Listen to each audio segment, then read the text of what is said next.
Hello and welcome. I'm your host, Wayne Blue. I'm joined by co-host Alex Wong. You're listening to the Hello and Welcome podcast presented by Betway. We're going live on a Thursday afternoon here because Alex Wong is a big movie buff, as if you heard any of our React pods this season. Make sure you follow him on Letterboxd at Steven LeBron. And Alex had the great idea to sort every NBA team this season and give them a Letterboxd grade that goes 0 to 5, not 1 to 5. You can give 0 stars, right? Yeah, 0 stars. I've never given 0 stars. What's the worst movie you think you've ever watched? Like, have you ever walked out on a movie in the theaters ever before? Walked out on a movie? Yeah. No. Recently, I know you're trying to get your money's worth. I was thinking of getting my money's worth. Recently, I went to go see Mickey 17. Oh yeah, what'd you think, man? What would you give that out of 5? I liked it. I had a good time. I'll probably give it like a 4, maybe 3.5 or 4. Okay, it's a little cluttered sometimes. Yeah, but you got to give it the Bong Joon-ho bump. Yeah. No, but the crazy part was I bought tickets for it, but then I bought 2 tickets for it, but then there was like an empty seat that was like supposed to be there, but it wasn't there. So I stood up in the corner of the theater for the entire movie to watch it because there actually wasn't a seat there. Wait, so you bought a seat, but the theater was full? Like it was over? Like it was over capacity? No, so okay, there were the movie was full. Otherwise, I would have just bought a seat like a normal person. Right. But then there was like one seat at the very end, and then an open space beside it, and I was like, okay, maybe there's like an actual seat there, but it's broken or whatever. But I really wanted to see it, and the timing worked out. So I bought one of the tickets, and then I went with my partner, and then like ultimately that. So you stood for the movie? I was a gentleman, man. Chivalry ain't dead. No, I stood for the whole Mickey 17, and I hid in the corner every single time the attendant came in to do something. I was like creeping in the background. I didn't want to get kicked out. They were probably like, why is this Korean saluting Bong Joon-ho for 2.5 hours, man? Yo, that's respect though, man. That's crazy. But no, I have not walked out of a movie. Maybe the closest one is Ghost Rider with is that Nicolas Cage? Bad movie. It's Nicolas Cage. Nicolas Cage, his Marvel movie. There's or 2 DC of them. Movie. Yeah, that's a surprise because I saw the first one and I was shocked. I think I paid $3 to see it or something, and it was still a disappointment. But I don't know if this is true, but apparently, if you leave in the first 15 minutes, you get your money back too. Is that a thing? Damn, that's not bad, man. You got a little teaser of the movie. Yeah. And then you can just decide. You're like, I don't think Avengers Endgame is gonna be good. I'm gonna walk out now. Like, I actually want my $12 back. Yeah. They should offer this policy at Scotiabank Arena, man. Yeah, I usually. Oh boy. Yeah. First quarter. Wait. Quarter? First 15 minutes of play or like first 15 minutes of just like live watching? What do you? It should be if Darko has to call the first timeout because the Raptors are down 9-2 after 3 minutes. No, you should get your money back. It's like if they're down by 20 at any point, like you can. If Darko loses a challenge within the first 15 minutes of the game. Yeah, but it's okay, man. No more rebuild. By the next time they play a home game, Brandon Ingram's gonna drop a 50 ball. All right, well, that'll be 6 months from now. Yeah, we're gonna be okay, man. By the way, we're not just slightly concerned that they were like, hey, Brandon, he went to see a foot specialist, and they were like, they recommended him getting PRP injections, but his ankle's fine, and I'm like, what? Oh, damn, yeah. If your ankle's fine, I don't know if they recommend PRP injections. That's what they do with that is they take your blood out of your body. They put it through a centrifuge, so it separates like the heavier pieces from the lighter pieces. Yeah, and then they re-inject the saw plasma. that on the episode. I think I saw that on the pit last night. Yeah. So. I don't even know what that is, man. And then they re-inject your plasma back into the injured area to like deliver more healing. Is this what Kobe did when he went to Germany, basically? I think so, actually. Yeah. Yeah. Damn, man. Okay. I'm pretty sure that's how PRP works. That's actually concerning. Why didn't we do an emergency pod about Brandon Ingram's PRP instead, man? Oh man, come on, man! I had to do more pods on Raptors Hornets, baby. No missed React pods, all right. Even though last night I decided not to do one, decided to do one anyway, man. This guy threw a perfect game this year, man. Well, we still got 2 games to go, so. Oh. But this guy threw a perfect game this year. Did you miss a single game? What about when we flew? You still did a React pod like in between? Bro, the craziest one. The craziest one this season was Raptors were playing the Cleveland Cavaliers last game before All-Star. We were in Philadelphia, and then we were flying out that night. And so I had to watch the game on the flight, which I was like, that's no problem. Like, I'll pay for internet on the flight. I'll obviously charge it to work. Yeah. And then I realized, I was like, wait, hold on. Like, the internet on the flight does not work. Like, that thing sucked. It was not working at all. Yeah. So I want my $10 back on that as well, in addition to my refund of Mickey 17 at Imagine Cinemas. So that was $5. Oh, imagine those bed bugs. Nah, I'm just kidding. I shall say imagine. No, it's fine. I was standing up, so no bed bugs for me. And I was on the plane, and I really just could only catch like small tidbits of it. Like literally, I was watching it, and like it was like a slideshow basically. That was the game where Tristan Thompson like beefed with Darko at the end of the game because he dunked the ball, and then like there was a fight and whatever. Not even a fight. It was kind of like a scuffle. But then I took notes on that game. If you guys remember, we got back to the hotel. Oh, I remember. Hotel/motel. Let's be real, okay? Hotel/motel. I mean, it's a motel. Yeah. Yo, we Kurt got in. Cobain stayed there. It's like a Show some boutique respect. motel. Yeah. Kurt Cobain stayed there and then left the earth. And not even kidding. Not even kidding. Yeah. And it was like 3 a.m. Eastern when I finally like sat down and recorded. So there is a react pod out there, Raptors Cavs. We the also one where made Tristan an Thompson got attempt ejected. for a moment. Like, we got there. I immediately put down my bags. I started taking out lighting. You, as kind as you were, saw that I was so depleted because I was trying to get the Wi-Fi to work. The Wi-Fi didn't work there. We would probably have had to tether one of our like roaming data to like actually go live. Also, as you mentioned, it's a motel. We didn't exactly have the most scenic rooms to do this from, or Would like it look like a space. porno? I'm not even kidding. Yeah.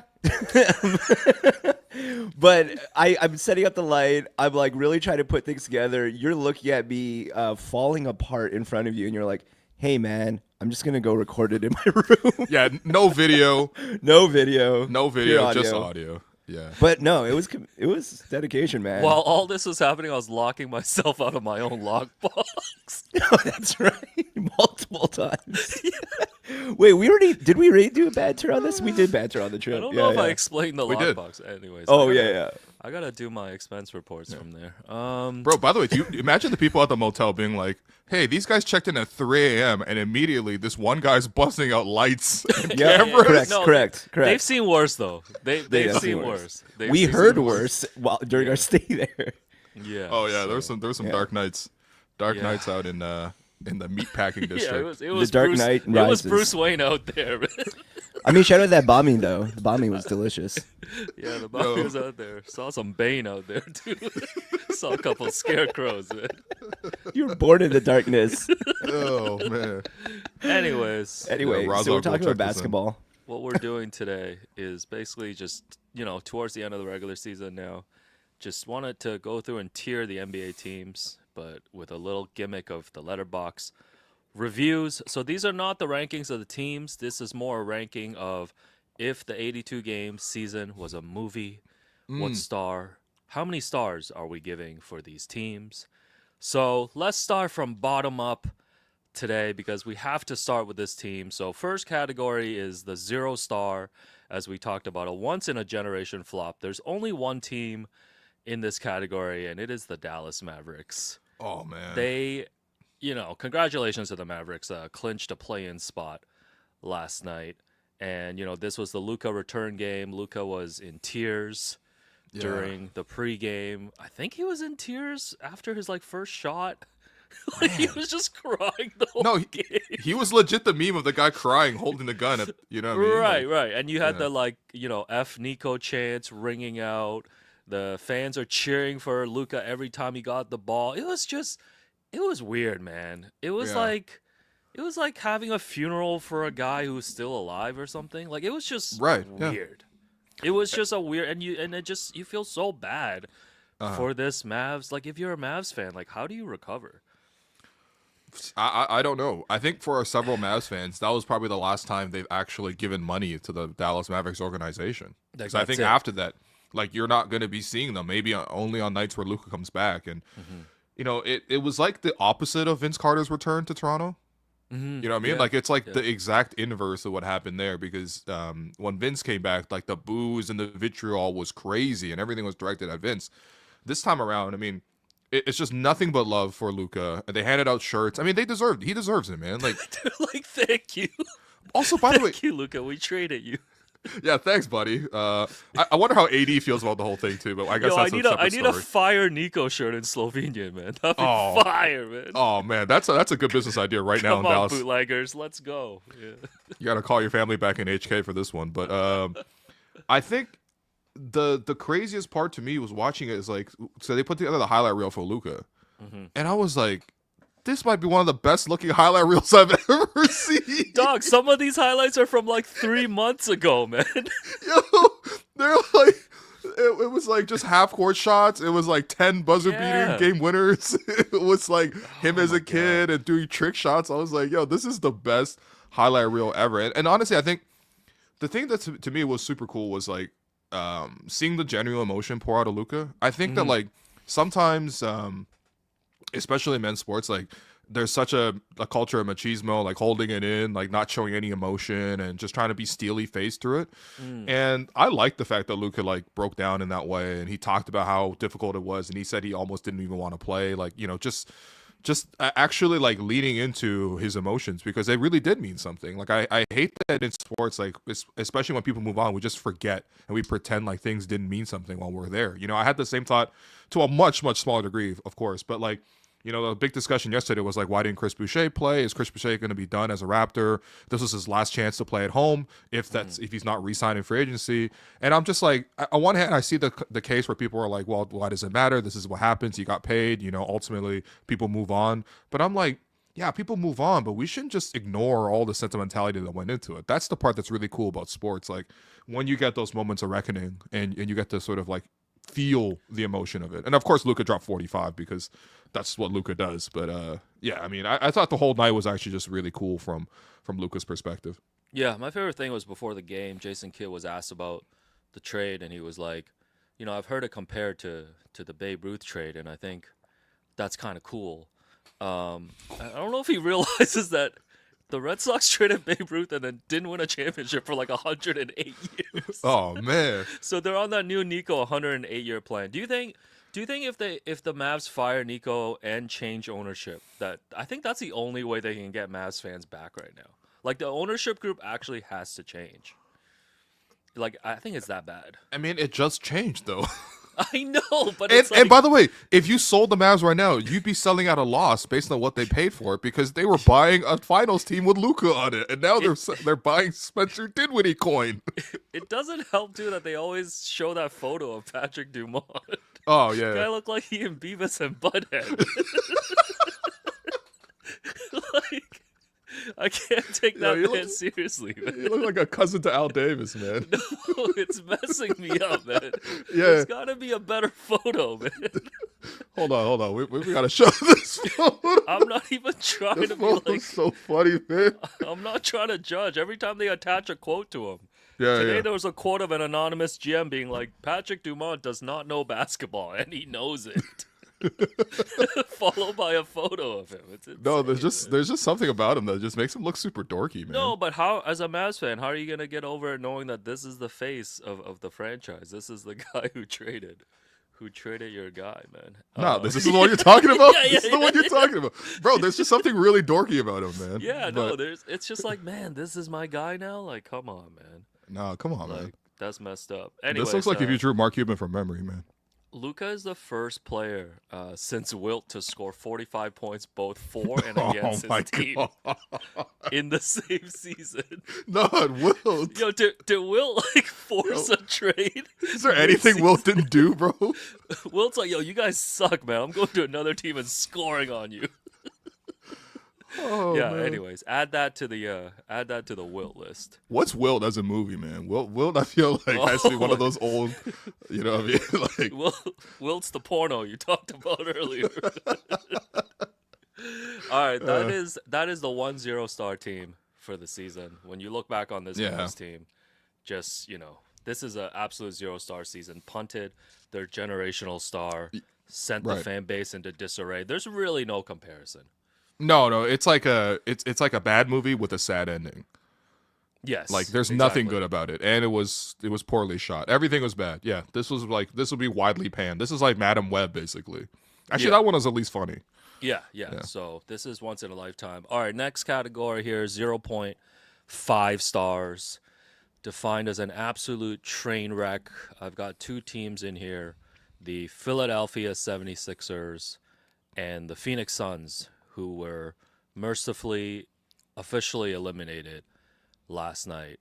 And yeah, just two embarrassing situations Oh yeah. here. Let's start in Phoenix. Yeah, I don't even know, man. I mean, Man. the open secret here is Kevin Durant likely will be traded in the offseason. Where would you like Kevin Durant to go? What's your favorite Kevin Durant trade destination for next season? My favorite thing is I think according to the recent reporting, Kevin Durant was open to trades to like 5 different teams. He's like, I'm open to teams not in Phoenix. Yeah, so I heard the Rockets. I'll go wherever, man. Rockets, Yeah. Wolves. I think Heat were on that list. Sure, yeah. Yeah, I'm sure Boston had Rockets- interest in KD back then. I mean, I don't know how you would get, them Yeah. now, but you know, I guess it's been like a 5-year running conversation. It's like it's really hard to find a trade partner with KD because the other team has to give up a lot of assets. But I think Houston's in a good position to do that without like tearing their team down. Houston's in an interesting position to do that. I think that certainly they need a consolidation trade, even though they've had a good season, but they need a consolidation trade.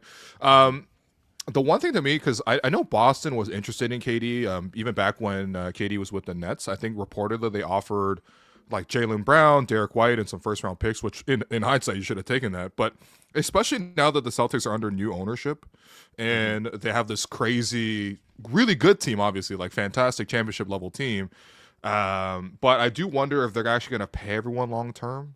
And if you really wanted to, you could probably sneakily essentially move Jaylen Brown for KD. Obviously, in a long-term play, that's not good for your team because Jaylen Brown's much younger and KD's older. But at least in the short term, you're still going to be as competitive as you are right now. I mean, I wouldn't, as good as Jaylen Brown is, I wouldn't say that, he's better than KD is right now. And that way you can move off of Jaylen Brown's long-term money and Phoenix gets a star to build around. Well, this is my question though. Like, if you're Phoenix, do you want to take on Jaylen Brown's contract? Like, if you're not winning a championship, like Jaylen Brown's Is it contract that doesn't bad? look so good in the light. Like, he's making like what, 300 million? Like, he's got a pretty big contract. I believe he himself. signed the biggest contract. Right. Yeah, I think he has the biggest contract in So NBA now, history. like, you've got Jaylen Brown, Bradley Beal, and Devin Booker, and I feel like you're in the same position again, of just like finishing ninth. Like, This if- all if sounds I- logical to you and I, but I feel like for the Phoenix front office, they're like, "Well, we can get Jaylen Brown. That looks like a win." But if I'm the Suns, I just want draft picks and young players, man. Like let's just start over. That's Okay. why I think Houston. That's why I think Houston is a good destination. Yeah, for I them. agree. That's the most logical one. And Kevin Durant seems like a perfect fit. I mean, God, I feel like we've said this 9 times and it just doesn't work. But seems like a perfect fit there in Houston. They need Ime that was one. the assistant in under Steve Nash in Brooklyn, so Okay, they've yeah. actually have the experience there. Yeah, with each other. and they clearly need like an offensive closer. Like I think it'll fit their team really well. Yeah. And KD doesn't have to like lead that team because there's enough young guys there. So I think that would be a great move. So I think that seems like the move. Is there a place that you don't want to see KD go? No, I love KD, man. I want KD to be at a place that's, KD in Minnesota is the one actually I would love to see. I don't know how the trade mechanics would work, but like seeing KD play with Ant, I think would be really fun. Is it like a Julius Randle? The Suns gonna do that? What are they gonna do? Extend? Give him a 10-year extension?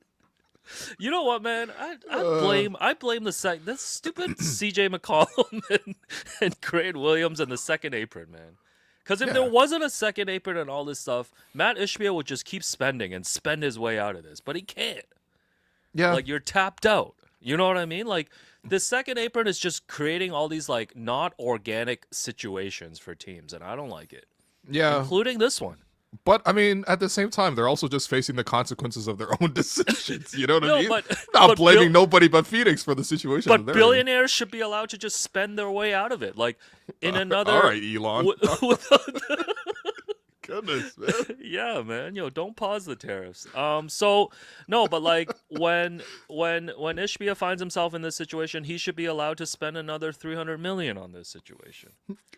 No, like That's probably how he thought this thing worked. Yeah. Yeah, but anyways, Phoenix was a complete disaster. Do you think even if they change the roster, they have to fire Bud? Yeah, of course, man. Okay, because it seems like it's only KD that hates Bud. Yo, how many coaches are the Phoenix Suns like paying right now? It's got to be like 3 or 4. Like, I'm pretty sure Monty Williams is still getting a deposit from them too.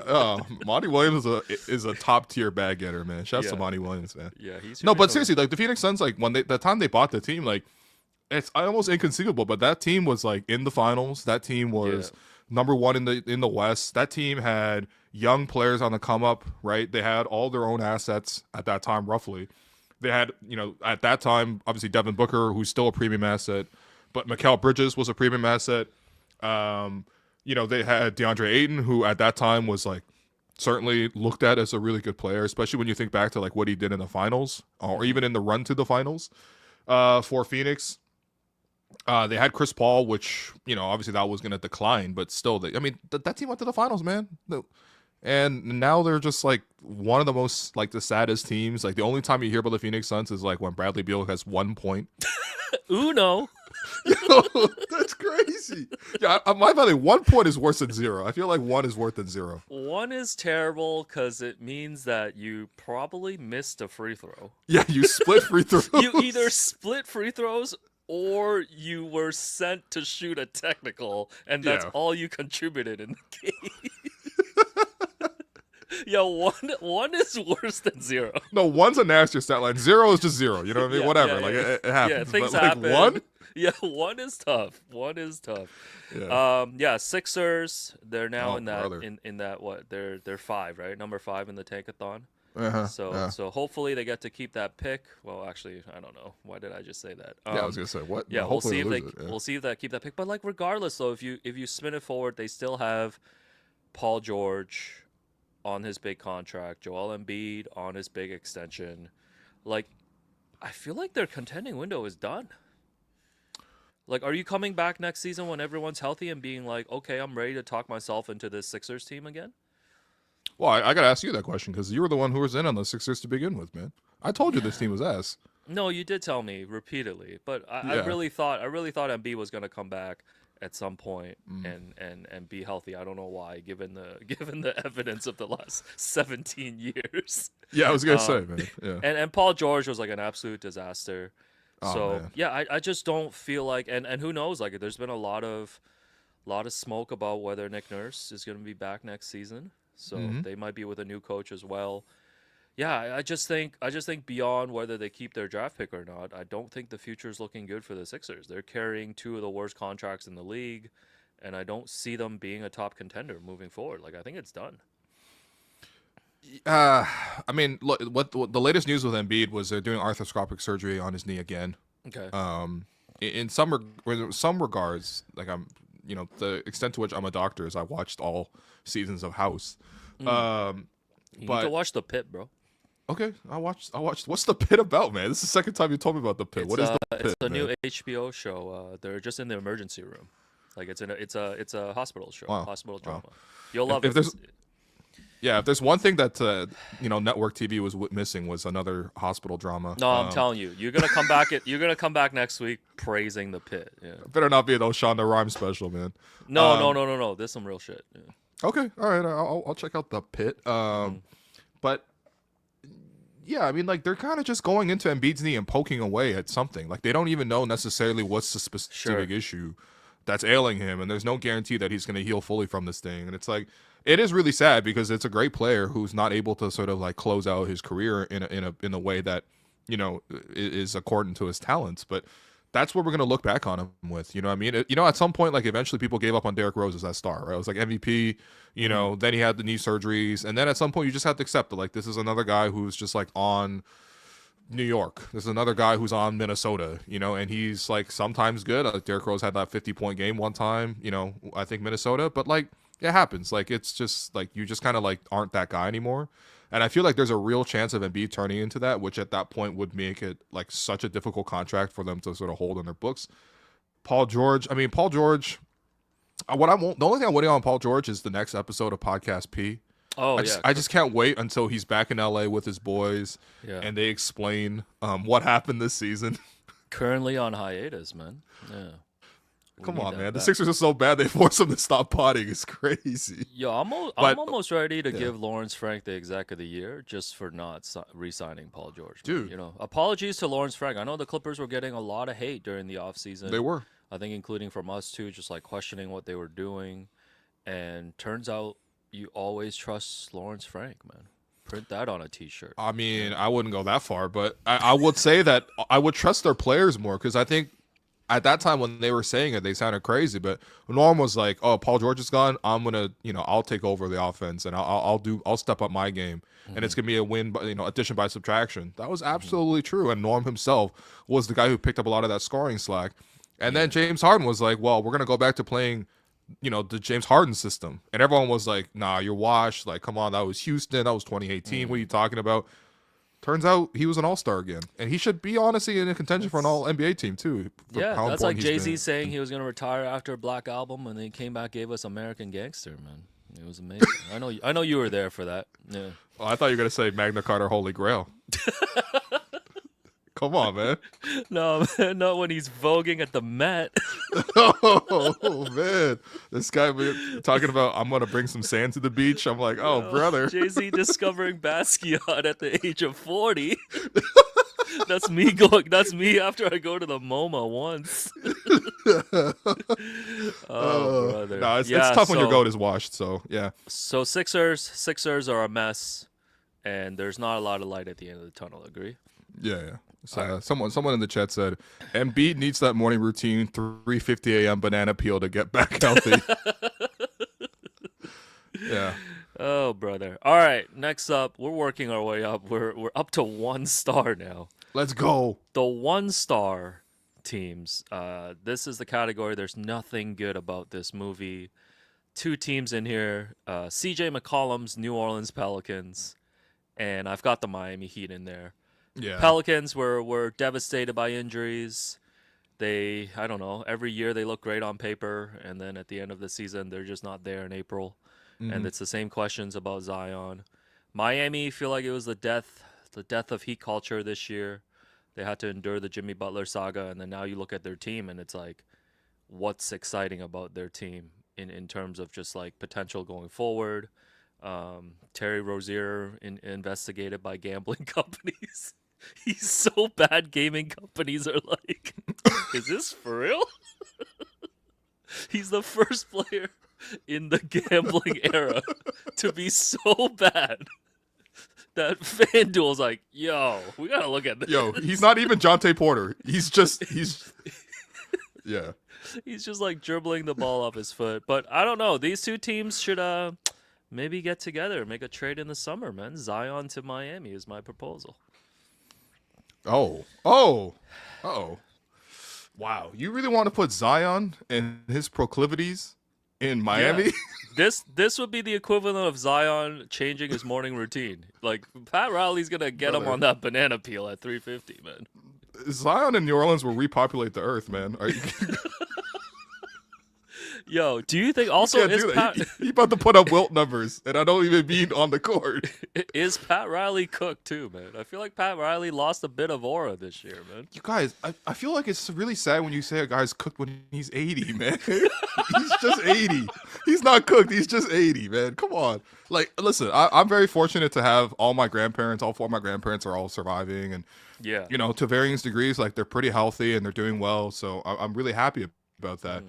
But at the same time, there's a certain age you hit where I'm just like, you know what? It's grandma. It's time to get you to bed. Like, you know what I mean? Like, you know what I mean? You walk around the block one time, you get a little winded, and you're like, okay, let's go home. You know what I mean? Like, that's just kind of where you got to be. And I think for Pat, like, he's done everything he needs to. You know, like they've done a lot of. Calling him Sleepy Pat, basically. No, yo, he in the Joe Biden face for real. You're like, calling him Sleepy Pat right This is why I didn't really blame Joe Biden either. Yo, like. Yo, look, at a certain point, you don't got it in you no more. It's age. Like, You know what I mean? Yeah. What do you think you're gonna be doing at 80, man? You're not be running no NBA team. Getting on eBay, sending vintage links to Jerome, man. Yeah, like And watching wrestling. no, I mean, and that's the thing. Is like it's so sad because like Pat, obviously we've seen him in the NBA for like it feels like 50 years between like him playing for the Knicks and him being the head coach of the Lakers. Showtime Lakers, yeah. Knicks, Like he's done everything he needs to. Like if brought I'm in LeBron. 80. Yeah. Dog, if I'm 80 and I got to figure out what's Jaime Jaquez Jr.'s extension going to look like off his rookie scale deal, I'm going to retire. I'm good. I've done everything. So you think it's wrong to call question an 80-year-old's loss of aura? Like it's not appropriate to be like, is he losing a bit of that? Like it's just natural it's not age. appropriate. Is what you're saying. Okay. That's not aura. That's age. That's Okay. But heat culture too. I think heat culture. We got to pump the brakes on heat culture. Shouts to Amy Audibert, doing a great job in Miami. Hey, Jason Jackson, but like no more heat culture talk for at least like 5 years. I think 5-year ban.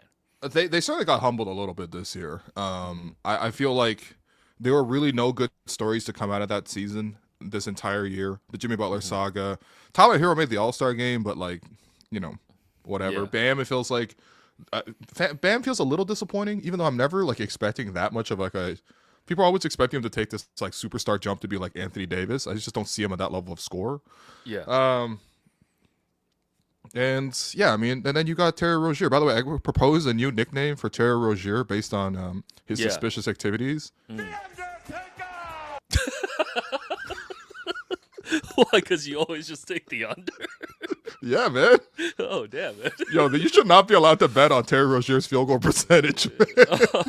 Speaking of which, right now on Betway. So those two teams looking tough, don't really know the way forward, and terrible seasons for them as well. All right. Yeah. By the way, the Pelicans won 49 games last year, man. I know you keep telling me. Like it's so time. ridiculous You that they always won freak out 49 and now they're at 21. Well, Like, they were relatively healthy last year. You know who they had? Auto Sure. 40 ball, Brandon Ingram. oh yeah. He 40 pieced the Raptors in that stretch. Yo, I'm taking Brandon Ingram over on the home opener next season. He better be dropping a 40 ball, man. Raps fans talking about him like he about to put up Wilt numbers. Yo, by the way, when was the last time a Raptor put up 40? Did anybody do it this year? I guess not, right? No. I think RJ maybe got up to like 39, maybe 38. Yeah. In that This range? would have to be. I would guess it would have to be Pascal. I think it was Pascal 52 in the Garden, Okay. which is still a legendary game, by the way. I guess we don't really talk about it that much, but Well, it doesn't hit the same as 38 at the Garden, so yeah. okay, all Shouts to right. Jay Lynn. That's next month, man. Oh yeah. Oh my bad. All right. Next up, we're jumping up to 2 stars now.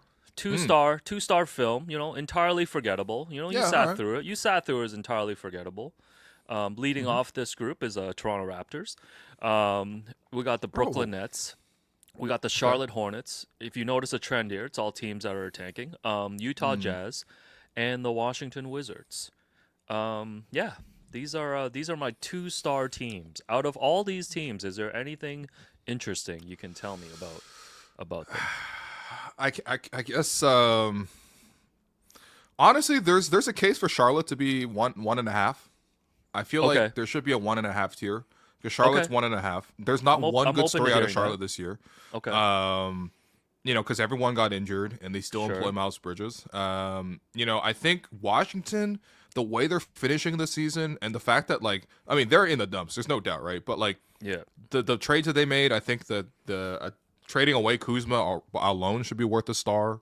Okay. They I got like back that. AJ Johnson, who's hooping. Like he's one of those guys where if you listen to Zach Lowe's show, you'll be like, oh man, AJ Johnson, that's a guy to look out for because he actually is kind of nice. He's got like a little fluidity to him, for sure.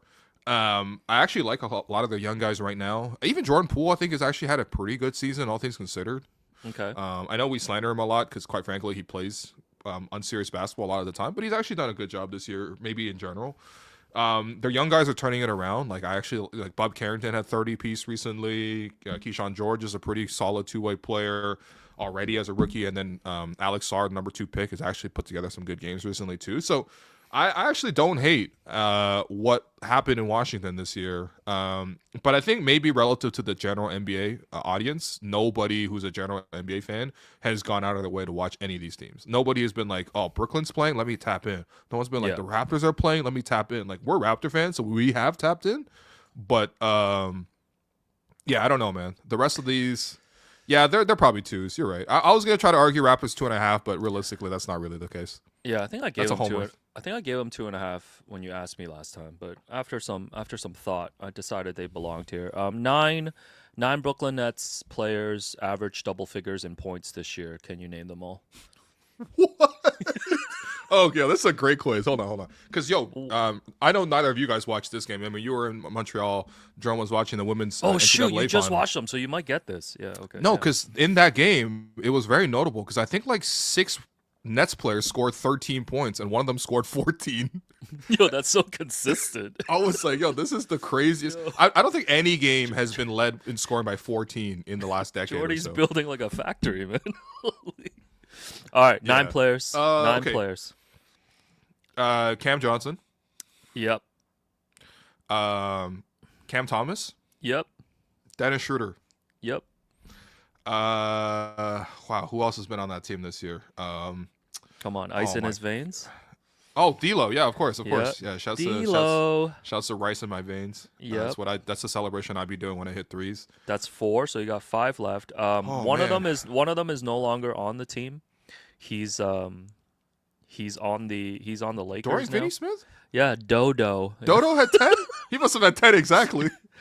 He was 10.4. Yeah. Yo, that's 10 on the dot, man. Yeah. So you got 4 that's more. That's 5. That's okay. That's 5 of them. Who's been on the team recently that's been playing? There's a big man center.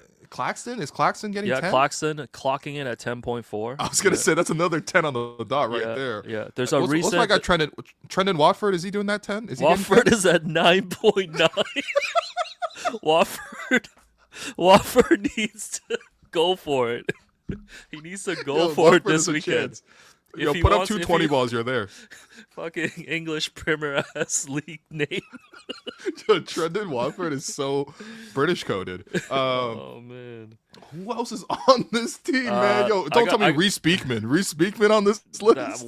Once again, stop naming Adult Swim characters, man. This guy about to say Harvey Birdman next. Zaire Williams. Oh, Zaire, okay. Drew Timmy, which technically I should have included because it's only been 6 games. It's only been 6 games. Yeah, my bad. Drew and Keon Johnson, not to be confused with Keldon Johnson.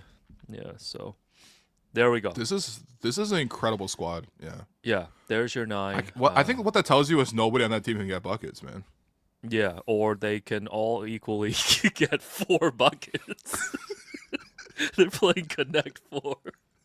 All right, next category, 2.5 stars. So these teams, for their season, I would say, did not really enjoy watching them, and they were well below expectations. I've got a quartet here. I've got the Milwaukee Bucks, got the Orlando Magic, the Sacramento Kings, and the Memphis Grizzlies. Any arguments here? Man, Memphis was higher than this, but due to recent events, they've dropped down into this tier. Get well soon, Jalen Wells. I don't know if you've seen that recently. Oh, yeah. That was horrific. He was probably one of their bright spots. I mean, he was definitely one of the bright spots of the season. Mm-hmm. Second round pick, was going to make all NBA team, or all rookie team. I think he probably still will. I believe he had played in like every game this season too, which is also really rare for any player, but especially rookies. And he got taken out midair by KZ Simpson. Okay. Another Adult Swim character. The Simpsons. This is when they go to Shelbyville. By the way, me and Jerome actually saw KZ Simpson yesterday at the game. He started for the Charlotte Hornets. What? Yeah, April basketball is not real, man. Let's be real. But yeah, get well soon to Jalen Wells. That was a really, really scary fall. Yeah, he got that taken was really off in a stretcher. I think he's doing okay. He's doing okay now, relatively, because I know he he was tweeting from the hospital Yeah. and stuff. Well, he so. broke his wrist, which is obviously going to take a while to recover from, and it's going to knock him out of the playoffs. But I think the worry there was that he might have hurt his spine, which is like super scary. Like when you get taken out midair and you fall flat on your back, is like, I don't know how anyone gets up after that. So, but obviously they fired their head coach recently. That was going to be the most notable head coaching fire until the Denver Nuggets blew up their whole front office. Oh yeah. We'll talk about that. And yeah, I mean, Ja's having a weird year. Like Ja's, I mean, every time you see Ja now, it's not a highlight or a dunk. It's him throwing a grenade into the crowd. Like, Yeah, he's been come on, watching dog. what, Band of Brothers on HBO. This guy's just learning war tactics. Oh, but like, what is he doing? Like, His why? new nickname is Dunkirk, man. Yo, is it just we don't understand the younger generation or something? Like, why is Ja doing this? I think he's just kind of trolling too, right? Like he's pushing back. Well, who are you trolling? Yeah, I don't know. Why were you beefing with Adam Silver, man? No, this is like the first guy to beef with Adam Silver since Donald Sterling, man. This is like when we talked about how Nick Nurse, after the Bucks went up 2-0 in the conference finals, was like threatening to change the starting lineup, and like nobody cared because like no one was thinking about them. It's like the Grizzlies are like dropping in the standings. They're in the play-in. They just fired their coach. Like no one's thinking about Ja right now. And they're franchise players like, yo, I can't do gun celebrations, so I'll do a grenade celebration. Like, come on, man. Yo, Ja to Toronto, though, at a discount price this summer? Oh, goodness, man. I mean, I don't know, man. We have different, we don't have the right to carry arms here or whatever. We don't have open carry here in Canada, so I don't know if that will work for him. I mean, right. I'm just saying, man. Who else was on this list again? Milwaukee. Milwaukee's depressing. I feel like they lost a star. It's kind of crazy because, like, Giannis is putting up, like, Jokic-level numbers. And I feel like it's just like no one really cares. Have you watched like watching a Bucks game is like very not fun? No, it's not. Yeah. There's something. I mean, as much as Giannis is breathtaking and stuff like that, like Giannis in a half court is just genuinely straight up not fun to watch. Yeah, but he is putting up ridiculous numbers. But the Bucks, of course, have lost Dame probably for the season, and looks like they'll be a pretty quick out in the playoffs. Orlando, I thought, had a bit of momentum earlier in the year, and now they've just kind of fallen back into this team that just can't score, right? And just hard to watch. Sacramento looked like they were going places a few years ago, and they've now lost De'Aaron Fox and traded themselves into like the classic play-in team. They're like, let's get the play-in. They fired the coach too. They're like, fired their coach. They're like, let's get the play-in brothers, Zach LaVine and DeMar DeRozan. Yo, that's actually what they are, man. Let's get the April 12th. Let's get the April 15th to 18th brothers, man. Are they even in the play-in? Or yeah, so locked? They've with the Suns eliminated now. The Kings are in for sure. I think the only thing left to settle is whether Sacramento versus Dallas is where they're gonna play. Yeah. They're gonna be chanting fire. They're gonna be chanting fire Nico in the 9-10 game.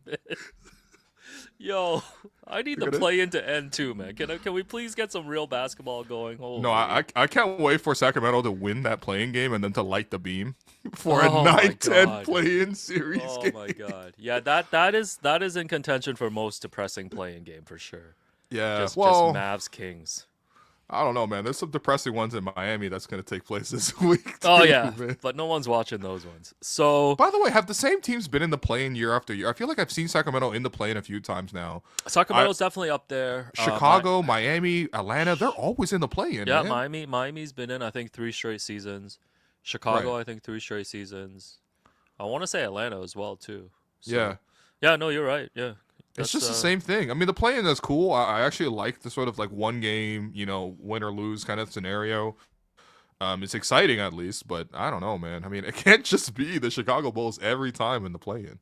Yeah, no, I hate the play-in, man. So those are my 2.5-star teams. Yeah, fair. I like that. Okay, so let's go up now to 3 stars. 3 stars, enjoyable, but with some flaws. So I got the San Antonio Spurs here, just because. High.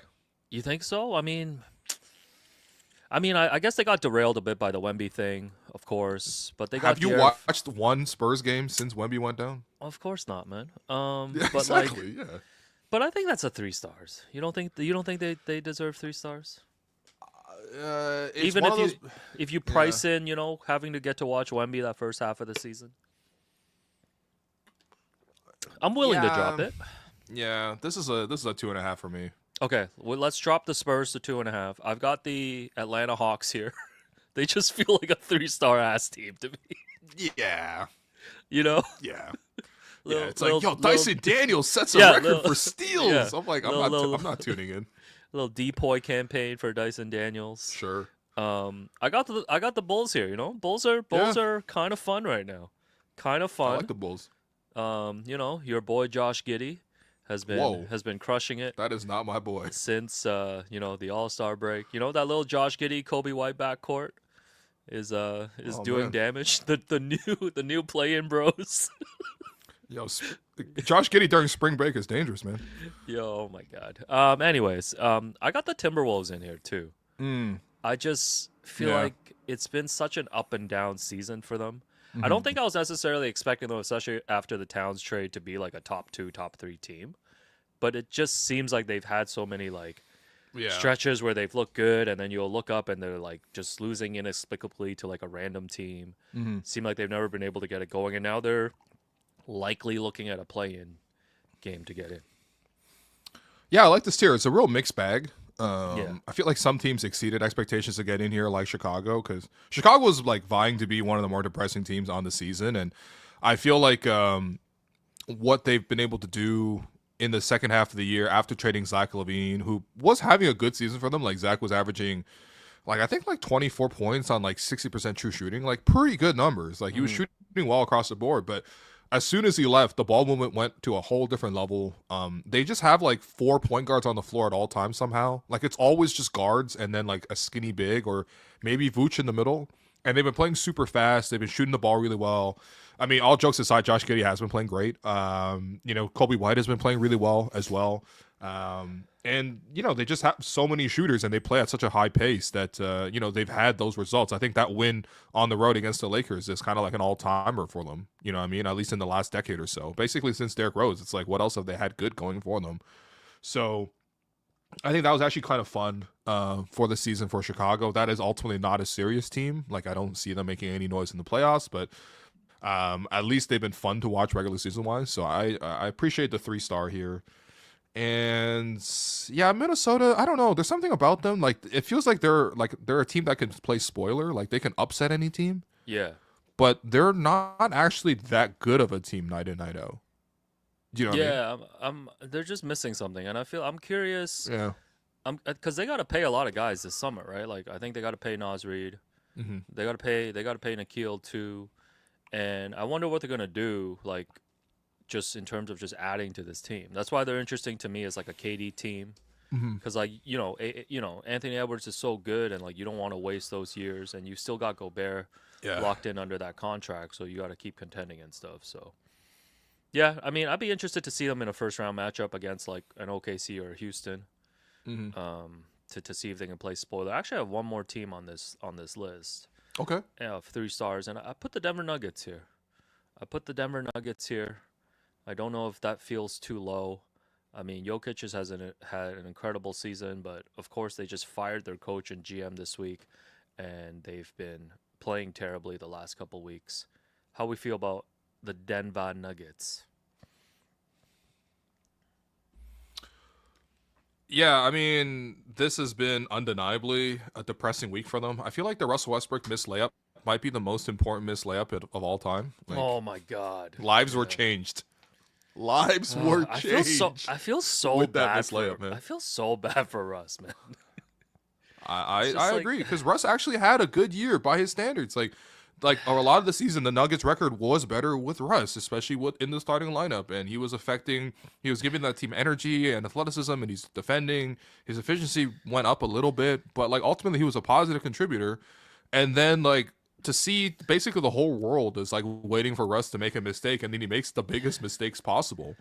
Russ needs to be the equivalent of a baseball opener, where he plays like the first 3 quarters, but not the fourth. No, man, Russ looking like David Price as a Blue Jay, man. Every time we would go to game 1, and this guy would give up like 8 runs, and you're like, oh, I swear David Price is good for us, but no, it wasn't, man. Yeah, It no, just but wasn't.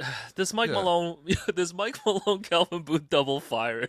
Yo, that's an all-timer right there. Show some Michael Malone, because like I love that dude, but like Wow. I just couldn't help but laugh at this, man. Like right after the Taylor Jenkins thing, Mhm. like, we're getting all these reports out now how like, Jokic was getting a little frustrated with Michael Malone's fiery ways. And then apparently there were players who thought that like Malone was being too nice to Westbrook, and all this stuff. The Wait, usual so was he stuff too you mad or was he too nice? Like, what's going on? No, there's here? like all this stuff. But like the fact of these like pre-firings that are taking place right before the playoffs now, like it's so interesting to me because like it's like ownership being so desperate to say that, hey, we need a Hail Mary here to just try to like, like just imagine you're David Adelman waking up on a Tuesday. They're like, yo, bro, you're the coach now. Hey, shout out to David Adelman.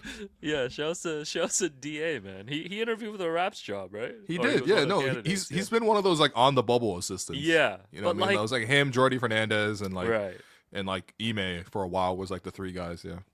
But Mike Malone, like he's been with the franchise for like 10 years now and all this stuff. And oh my God, I couldn't believe it, man. Also, I love this. Like, I mean, I think everybody who follows ball knows, like it's been talked about over and over that like Malone and Calvin Booth just like were not getting along to the point where they just like weren't talking to each other.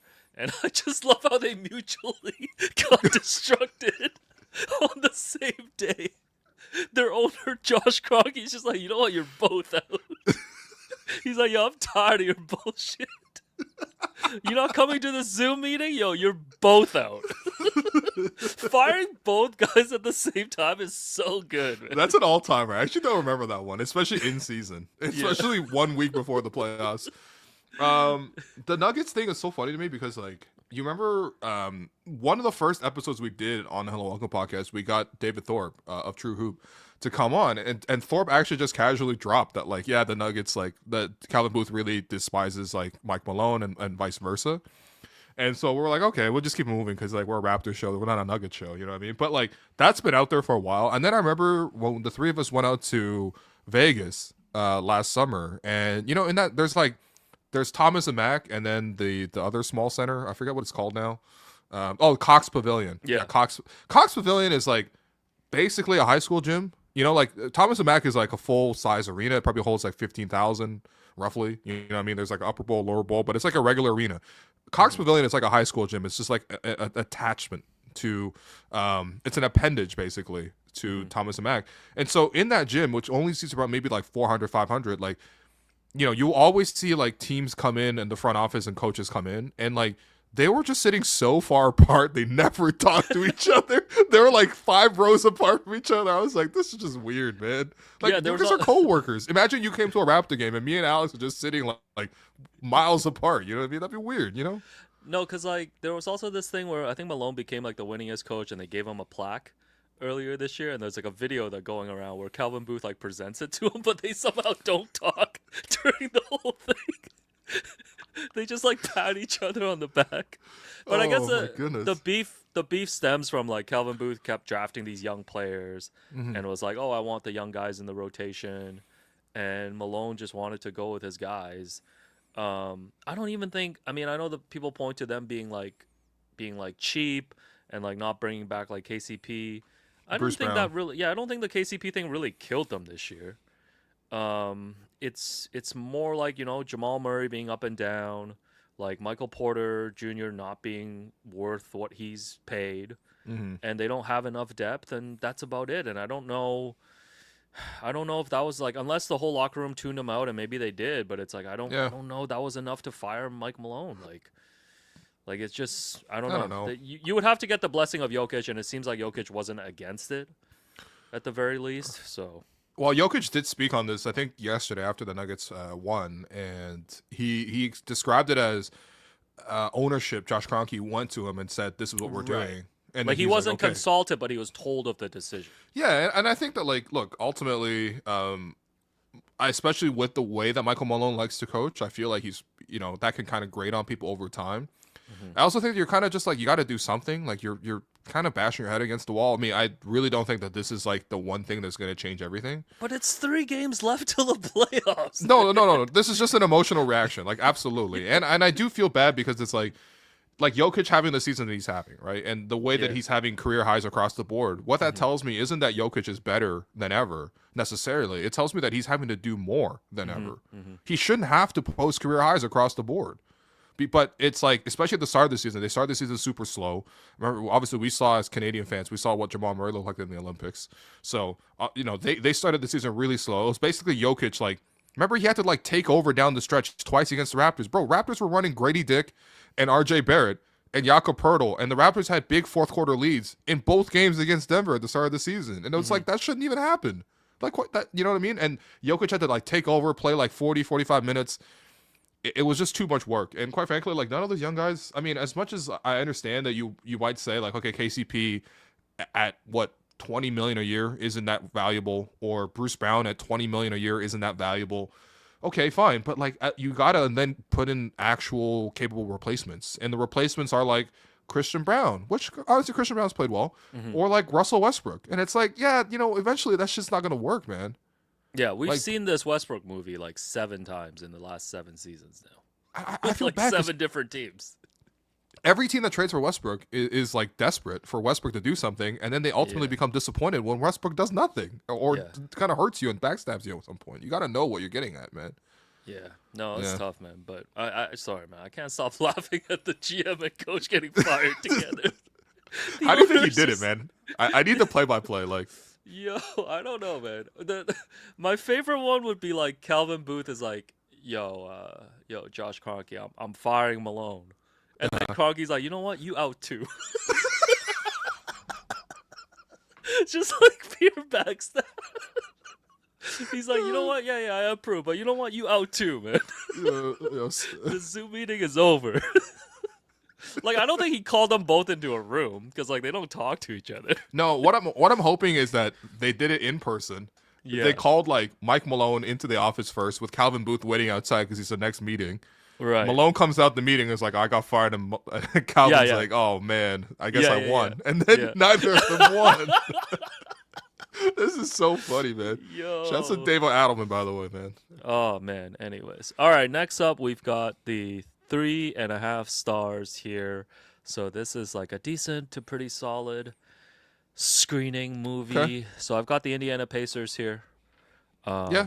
To me, these are teams that like met expectations, and not really kind of more or less. Pacers really struggled coming out of the gate, but have obviously, solidified. Tyrese Halliburton's been playing a lot better.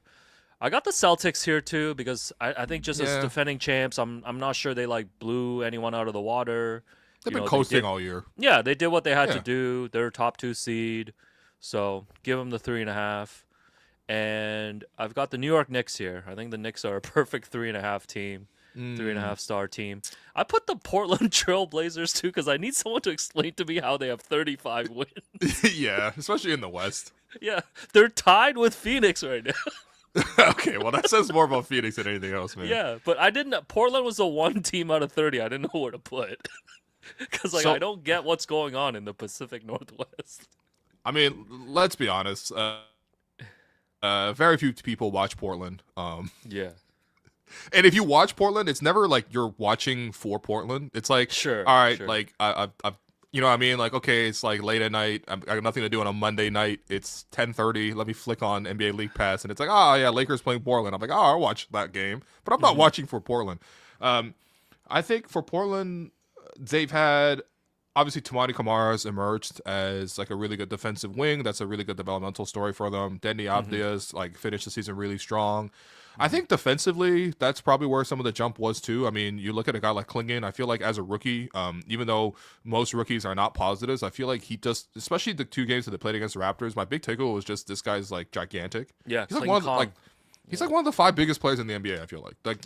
He's that size of impact. Great analysis. Yeah, he's big.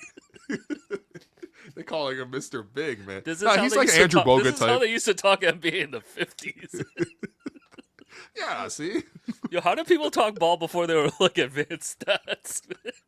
Dog, they didn't even record blocks. They were just like, yeah. Yeah, man, he stuffed some shots. They're like, Wilt had 28 blocks. Yeah. Yo, talking about ball back then must have been so basic, man. Yo, it was pure eye test, man. Nothing else. Just fucking eye test. Like, on what do you everything. even talk about, man? Yo, man, Kuzi, man, he probably had 28 assists, maybe. Like, there was no assist percentage. You know, they were talking about catch and shoot numbers. So Kling Kong is big.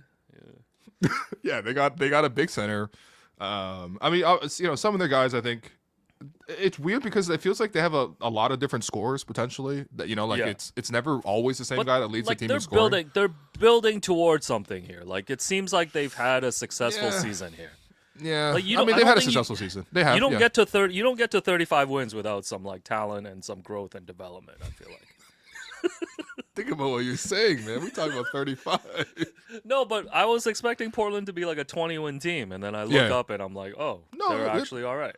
They've been decent. Oh, Scoot Henderson's also had a good jump from where he was as a rookie to where he is as a sophomore here too as well. Yeah. But that's the extent to which I could bullshit about the Blazers. Nice. The Knicks 3.5. Yeah, it feels about fair. I mean, I just think they could have been higher, but that team is just like too Brunson dependent. The Knicks are like exactly the team that you think they are, and nothing more, nothing less. Like, and I think one of the records I follow that's been following them is that they're 0-9 against OKC, Cleveland, and Boston.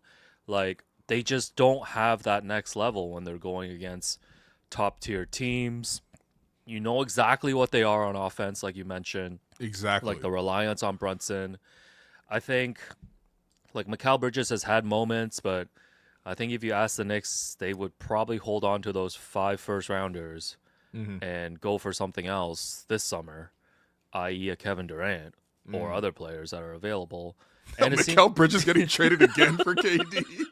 But it seems like, Cat's been great for them to jumpstart their offense, you know. But and have you checked OG Anunoby's? OG Anunoby was kind of going off without Brunson. No. OG's been moving different, man. I've seen OG taking Euro steps. He's dunking on guys. He's celebrating. He's loud. I feel like that New York swagger. Like, I think it was different.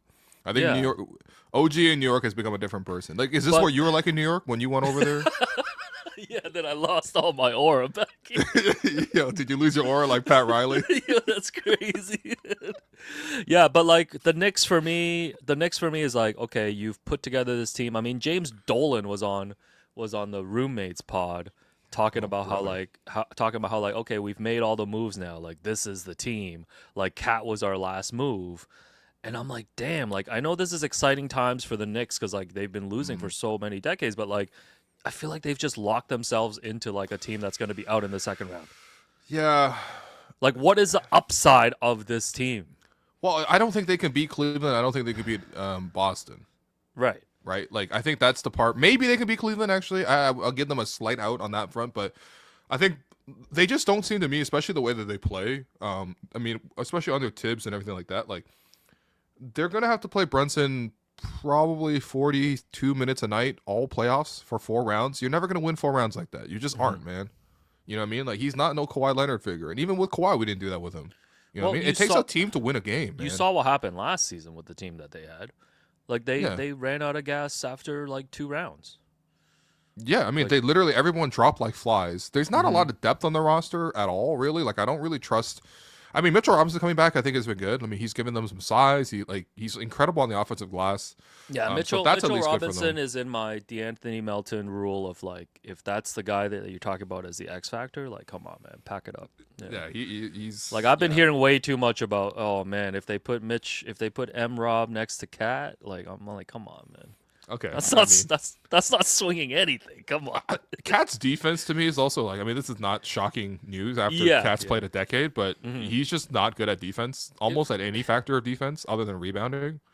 With the benefit of hindsight, if you go back, do you make both the Cat trade and the Bridges trade, or do you only make the Cat trade? I'd make the Cat trade again because all you gave up was Julius Randle and Dante DiVincenzo. Mr. New York. Yeah, I mean, like, listen, man, it is what it is, you know? Yeah. Like, I think Dante had a great moment in New York. There was no guarantee that he was going to repeat what he did in the playoffs in the same way. That's not that big of a sacrifice. I'd still take Cat. The thing is, like, Cat is such a tricky player to like operate around because he gives you a really high floor. Like, offensively, it's special, man. I mean, like, he's had an all-star level season. You know what I mean? Like, he brings that 3-point level. I think him and Brunson in the pick and roll is like really, really dangerous. That's gonna be the backbone of their offense. But I don't know, man. Like, defensive, you got to cover up so much for him. He also kind of disappears in games. Yeah. Like he This reminds is me the of what full- Chris Bosh looked like in Toronto, where he would have 12 in the first quarter and then like finish the game with 20. This is the full cat experience, man. Yeah, yeah. But I mean, this team they'll win the first round. It'll be exciting. They'll play every Yeah. game close. I've enjoyed OG season a lot, but you know, I don't know, man. OG putting up 25 a game in April. I'm like, yeah, April. Yeah, April it basketball. doesn't move you like that. But you wouldn't do the Bridges trade again. No, that's just too much to give up, man. Yeah. I mean, I feel like if you went to Brooklyn and said like, yo, I'm gonna give you 3 firsts, like they'd still say yes. Yeah. 5 is crazy, man. Yeah. They could have just, I don't know. I think they were paying an extra tax too for trading with Brooklyn because I think wasn't there like there was no trades between New York and Brooklyn in like 40 years or something. I don't know, man. Sure. Like, who No, like, cares, Ed? It's just weird. Like, why did you have to get him in particular? You know, you already had OG. Like, I feel like OG does everything Bridges does. Yeah, for and you could have just basically. held on to your 5 first rounders and seen what's out there because there's always better out there. At the same time, Especially I if feel you're like trying to trade that. it's not fair to Bridges because like he's kind of underused. Like, he's actually much better than what he's actually given chance to do. But I don't know, man. Yeah. All right. Next up, I have the 4-star teams, near masterpieces Okay. this season. Got the Houston Rockets. Yep. You got to give it to them. You know, number Mm-hmm. 2 seed. Great up and coming young team. Put the Detroit Pistons in here as well. Oh yeah. You know, tripled their win total. Mm. Everything's great. Ready to fight teams every other night. Okay. Put the Clippers here too, man. Feel like for what they did, for the expectations, you know, we're able to get Kawhi back for the second half of the season. Knock on wood, he's healthy next week as well when the playoffs start. Rooting for you, man. Yeah, and I put the Warriors here just because they got Jimmy Butler, and I feel like they set themselves up nice for like the next couple of years of like the Steph era as well, and they've been playing a lot better, obviously post Jimmy, and they were able to get out of that kind of malaise. So I put the Warriors here too, just because I think like the Butler trade like swung their future. So those are the 4 teams that I have at 4 stars. Yeah, can't really argue with any of them. I think all those fans got to be relatively happy. I feel like Warrior fans not happy this morning, considering they got Harrison Barnes game winner Harrison on them. Barnes, bang! They're like, where was this in 2016? And you know, I think they've lagged for too long this season, and that's why they haven't been able to create that separation to be safely in the top 6 rather than, you know, basically in the West, like every night, it's like a new team is disappointed because they've dropped into the play-in zone. But the Warriors are undeniably a better team with Jimmy Butler in it. They've figured out a couple pieces along the way. Quentin Post, I love that Draymond Green has spoken his own Defensive Player of the Year campaign into existence. Yo, it's been crazy Yo. to see the odds move. Like Draymond is the favorite now, clear favorite. Draymond is Joseph Goebbels, bro. This guy just creating his own propaganda is insane. Goodness, not the Gobbler. He's the glizzy gobbler. Holy. No, but like it's you know, the Warriors have actually had a pretty good season. I actually think they'll finish top 6, even though last night was a disaster for them. Yeah, and then the other teams. I mean, Houston. It's so funny because don't think people really understand how Houston have done this. Yeah, You know what I mean? Like, if I were to ask you, like, how is Houston the number 2 seed? What's your answer? Like, what happened for Houston to be number 2? I mean, Houston's just mauling everybody, man. They're like a real physical team, Yeah. and Okay. they'll just out physical you. Yeah, and they have some Kinda. like, talented young guys with Şengün and like Amen Thompson and stuff. I feel like Amen Thompson's getting like the most buzz of any young player in the league right now. Oh yeah, he's definitely I'll like be the really interested. internet like blog. Yeah. Remember when OG got drafted, they were calling him like the sexy blogger pick. Yeah. He is the sexy blogger pick right now. Nobody's sexier than Amen Thompson, and it's Yeah. like he's the best athlete ever. He gets the incredible deflections, and I mean they played the Warriors recently. Like they held Steph Curry to like 2 points. Yeah, well, my thing Like with the he's Rockets, amazing, man. He My deserves thing it. with the Rockets, like thinking about it from like a Raptors perspective too, is like Ime's really got them to buy into this like identity that they have now. Yeah. And I think I don't know if I don't think the Raptors are constructing a similar team, but it's like you look at the Rockets from 2 years ago. Like we were talking about how they couldn't break a full court press. Like there was just no fundamentals there. Who was their last coach? Steven Silas. Poor guy, Oh man. man, Poor guy. I love Steven Silas. Bro, But this man's LinkedIn zero is like aura, man. 20 and 108 record. Uh, and then sayonara. Yo, they had him coaching like John Wall as a Rocket. Yo, we need to call these coaches who come in for rebuilds and just get knocked out. The sayonara boys, man. Yo, there's got to be like at least 50 of those coaches all time, man. But like they've developed an identity now, Mm-hmm, and it's like I think that's the best thing you can say about any like young team.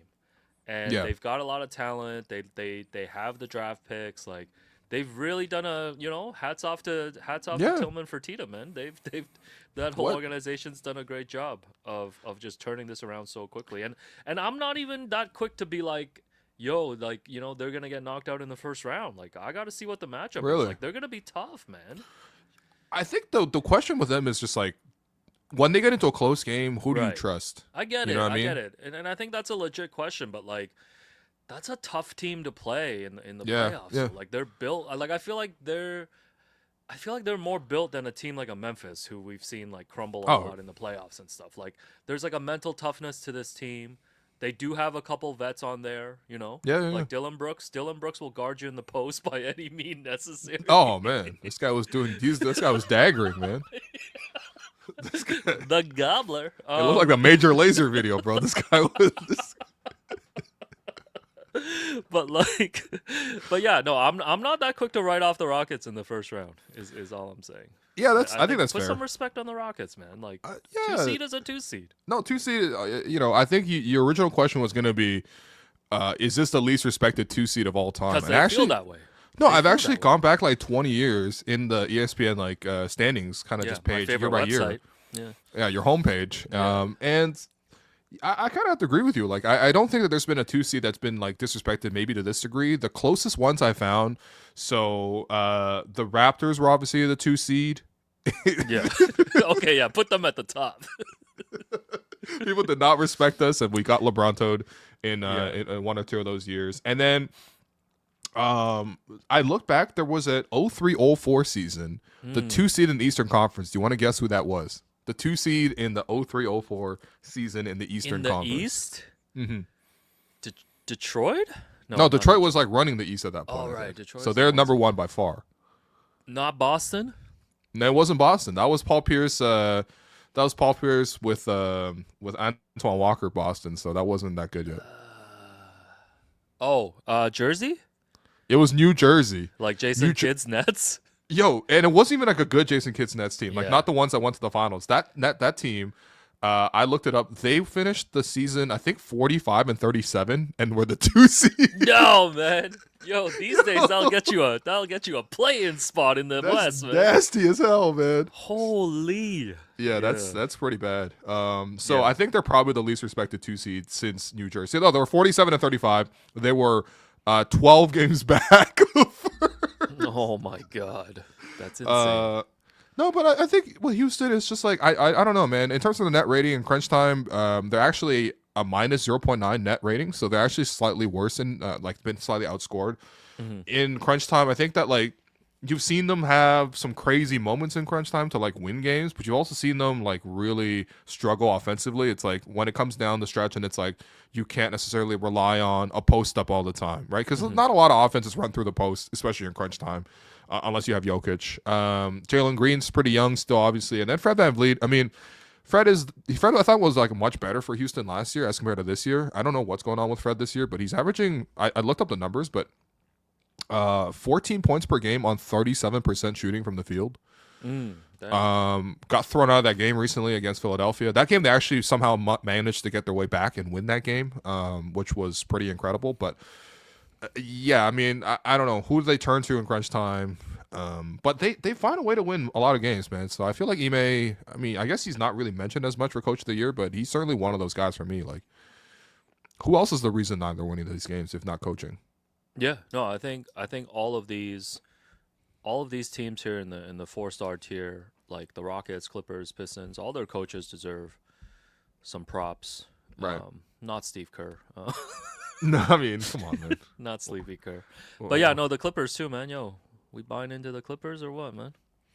Clips? I mean, I've already said it, but this is probably my favorite Clippers team of this era.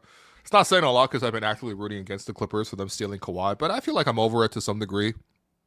All it took was one trip to into a dome, where all three of us got media passes and a great meal. Jones. Dog, shout out that media meal in LA, man. That was generational, man.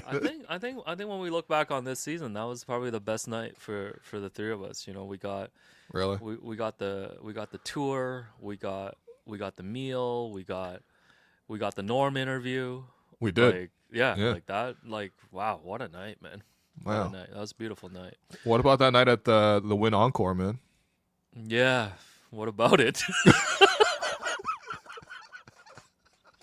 Am I gonna be remote for Summer League? Yo, Bobby, man, we gotta talk. Bobby, save him.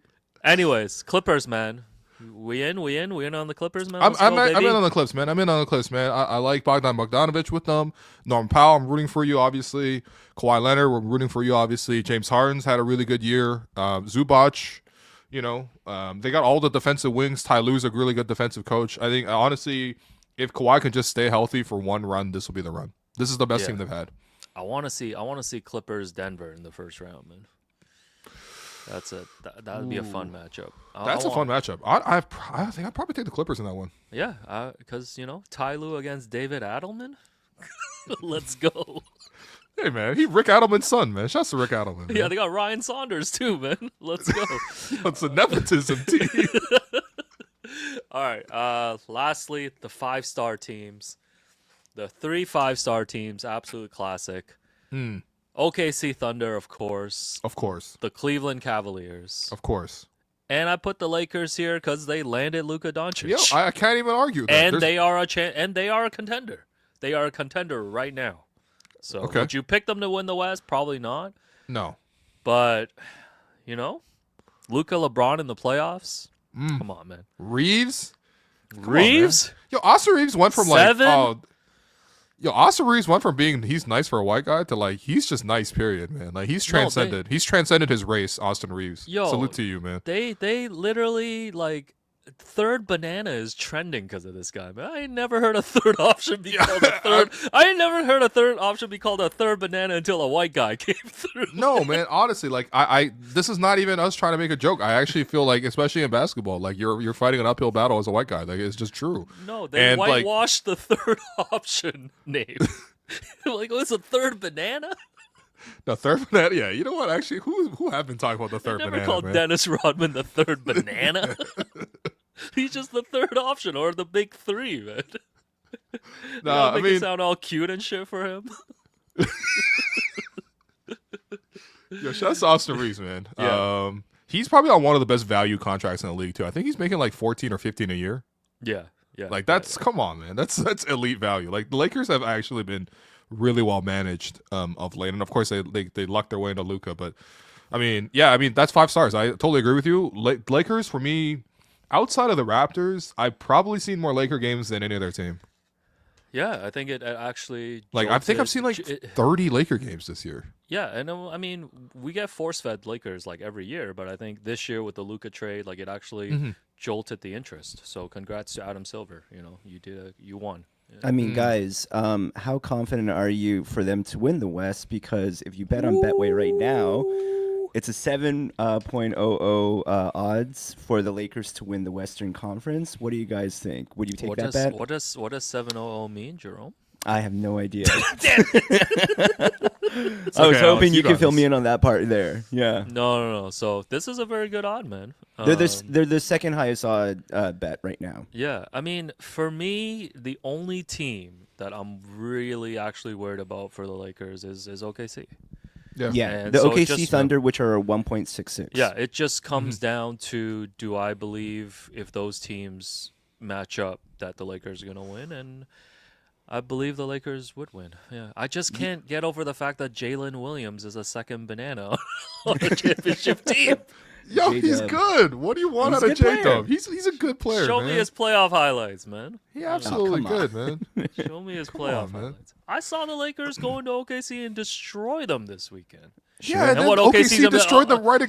They beat him right back. Yeah, because the ref kicked out Luka for yelling at a fan. Yeah. Man, they still beat him. Man, I sound like Yo Lake Show. No, you sound like honestly, shouts to Shannon Sharp, man. This the way the way he's basically. They always need somebody on First Take to obsess about LeBron. Yeah. And to get a former player to do it is incredible. Yeah, I mean, out of the rest of the teams, I think for Lakers, for me, like offensively, they have the highest ceiling. Defensively, I still have some serious concerns. Like when they played OKC the last game, I think OKC had like 82 points at halftime. I also like, I can't believe giving props to JJ Redick, but I think he's done a great job and he's got his game planning to like he's got them prepared. I'm all in on the Lakers, man. I got the Lakers to win the West. Let's go. So you're making this bet here? Mm-hmm. All right. Well, if you do want to make this bet, do scan the QR code at the bottom of the screen. And let's get back to our 5-star ratings. Man, thank you, go. Jerome, man. And reminding me I got to do my Betway feed today. Yeah, so 5 stars for sure. Yeah. Yeah, 5 stars. Who do you think? Yeah, so Thunder, Cavs. What kind of questions you got about them going into the playoffs? Honestly, with teams like of that caliber, you're mostly just trying to pick at holes. You're kind of having to look for a weakness rather than sort of like even the Lakers. Like I think their weakness is like they're not that athletic, they're not that big, and defensively they just don't have a lot of shutdown guys. They're gonna have to like outscore teams in terms of like just power through teams with offense, Which they could. Which they totally could, especially the way that Reeve's been shooting the ball. I mean, it feels like I haven't seen Gabe Vincent miss in like 3 weeks. Yo, 7 is the new Derek Fisher, man. I'm telling you, he's gonna have a Derek Fisher. He's gonna have a Derek Fisher moment against OKC, and you guys are gonna You better look have that. back on this. Yo, I can't believe I'm saying put some respect on D Fish. Yo, man. Jared Vanderbilt gonna be the new Rick Fox, Oh man, feels like things have been going down for Derek Fisher ever since that Kanye song, man. We don't mention that guy. Yeah, fair enough. Rui Hachimura is gonna be the new Robert Ory. Like it's all lining up. Man. Oh my goodness, man, Robert Ory son. I mean, the other two teams you had to pick holes at. Like you have to look at Cleveland and say, like how does Cleveland lose a 7-game series? They run into Boston. That's it. Yeah. No one else in the East is better than Cleveland, man. I feel like the Knicks maybe are going to push Cleveland to some degree, but I feel like Cleveland, especially the way they played this season, especially the depth that they've added to the roster, like they've also been like shooting the lights out, right? Like they have crazy shooting percentages like across the board. They have crazy shooting percentages, man. I mean, like that for me is like maybe some of the role players cool off to some degree. Yeah. They also are a team that relies a lot on depth, which I feel like works a lot better in the regular season versus the playoffs. Sure. Like every team inevitably shortens their rotation and stuff like that. So I feel like you can kind of buff up your regular season win totals with a deeper squad. That doesn't mean that like they don't. Like, that just means also that they have more room for error. You know what I mean? Their defense is elite. Defense is elite. Offensively, I mean, they still have those two guards. They still have Evan Mobley, Jared Allen's leading the league in field goal percentage. He's shooting 71% from the field. Like, damn, bro. Yeah, did Will ever do that? Yeah. Probably, man. Will's probably like, I shot 106. It was 106 in Park. That's the tariffs they gave China yesterday. Yeah, that's what Will was shooting, man. Trump was like, yo, this next tariff's going to be 107%. I was like, what's going on, man? Yeah, they're giving them proficiency awards. I'm just trying to buy a Keyshawn Johnson jersey on eBay. No, not anymore, man. You better go to China yourself to get that, man. I really got to open Temu now. Not anymore. But Cavs, and I think too, like Donovan Mitchell, I don't know if people don't talk about him in this way. Like he's had some monster like playoff series. Yeah, like sure. Low key a super clutch dude. I think. Yeah. So yeah, and I'm with you. I think Boston Cleveland is a toss up. Like I would really? give the. I don't know, man. But Cleveland, you don't think Cleveland's played so well that they've gotten to that level where you give them that credit that they can go toe to toe with Boston? Look, do you think Boston is that much better than Cleveland that you give them that edge? Yes. Really, eh? Damn, man. Yes. But to me, I hate being a Boston Celtics shill, man. I hate that. I hate that. I just know Al Horford. I just know Al Horford gonna drill a clutch 3 in Game 6 and wrap this series up. Not only do the Celtics have the experience, but they have the size. They have the size to both defend against what the Cavs want to do. I just hate when they spray the ball around and shoot 73s, man. Dude, Chris Tapp just had a game where he had made 8 threes, man. And that's not even not normal for him. The guy shoots over like 35 feet. Jaylen Brown's not even having a great year, but like that like if it's between who's better between Jaylen Brown and Darius Garland, I feel like Jaylen Brown is going to take that. Well, And then Tatum, I don't know. Look, I hate shilling for Tatum, man. I mean, I don't like the Celtics.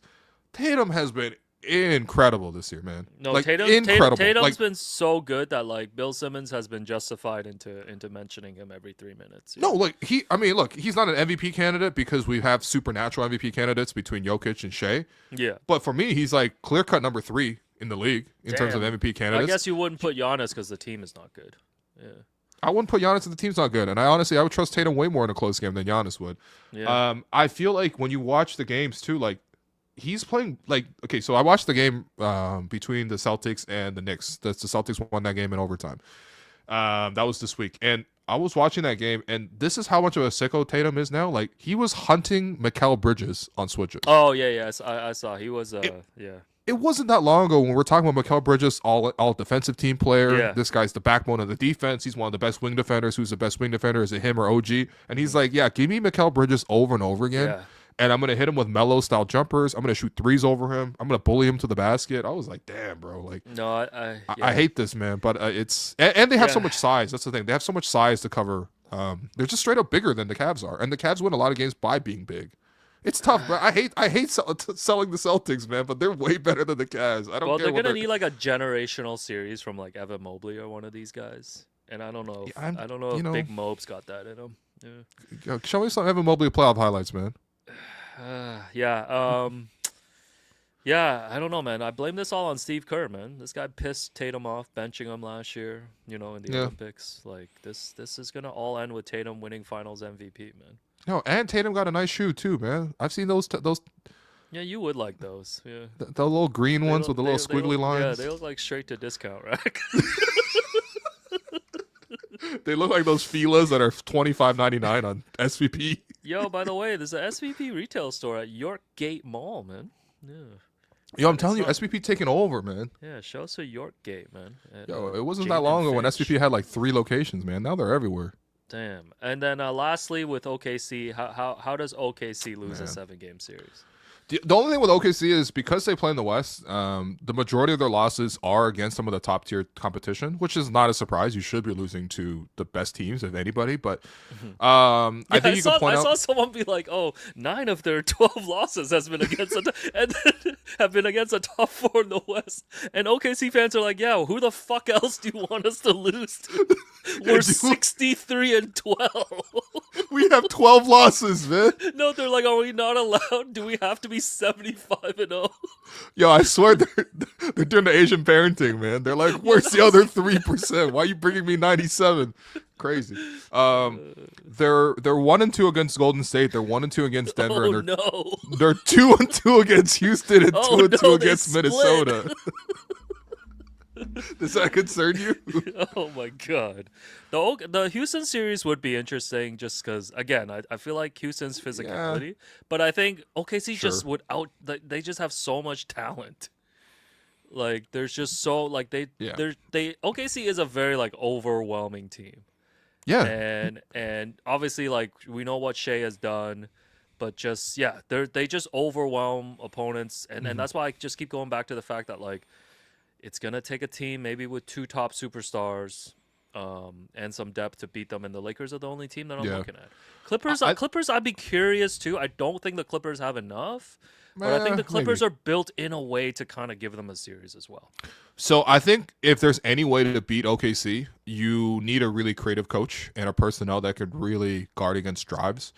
I think realistically, you need like that Nick Nurse level of 2019 Nick Nurse level of like we're stacking zones or playing box and one. Right. The number one thing with OKC is they just drive the ball at you nonstop. Everybody drives the ball. Everyone attacks closeouts. Everyone puts pressure on the rim. It rotate, swing, and it's like an open shot. And on top of that, if you guard Shea one-on-one with pretty much anybody, outside of Jaden McDaniels, I feel like Jaden McDaniels is probably the best guy in the world to guard Shea actually from Minnesota. But like, you can't really guard him one-on-one. Like the stats are nuts. Like there's like. It's like 72 straight games he's had 20. Yeah. Who does that, man? That's some Michael Jordan shit. But you have to like really stack up a zone, really play creative, really shut off all the driving lanes, and then still be able to score on them on the other end. That's the thing. OKC's incredible defensively. as well. You have to make sure you don't turn the ball over because they're gonna, they're very long, they're very pesky. They force the ball out of your hands. You need to have somebody who's offensively tough because Lou Dort's gonna be doing by the way, Lou Dort, the flopping with Lou Dort is getting to a new level now. He's incredible defensively. He's Canadian. We're gonna support Lou Dort no matter what. But that guy flops on defense more than anybody. He's like the new Kyle Lowry of flopping. He's Maple Bruce Bowen, man. Yeah. Cause he'll give you a karate kick too sometimes. Yeah. That's why you know what? That's actually a good comp. I kind of like that for him.